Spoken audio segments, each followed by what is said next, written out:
Қайырлы күн оқырмандар. Қазіргі таңда біз Шаһар Плаза тұрғын үй кешенінің құрылыс алаңындамыз. Бүгінгі таңда жасалып жатқан жұмыстар 9-шы блоктың 8-ші қабатының қалып дайындау жұмыстары өткізілуде.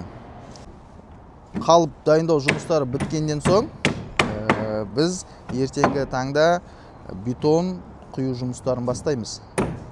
Сонымен қатар сіздерге Шаһар Плаза тұрғын үй кешенінің тас қалау жұмыстары қай блокта нешінші қабатқа шейін жеткенін көрсетейік.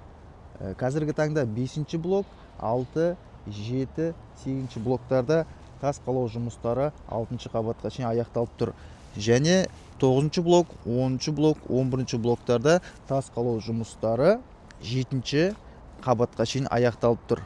Шаһар Плаза тұрғын үй кешені туралы нақты ақпарат білгіңіз келсе, біз сізді өзіміздің сату бөлімімізде күтеміз.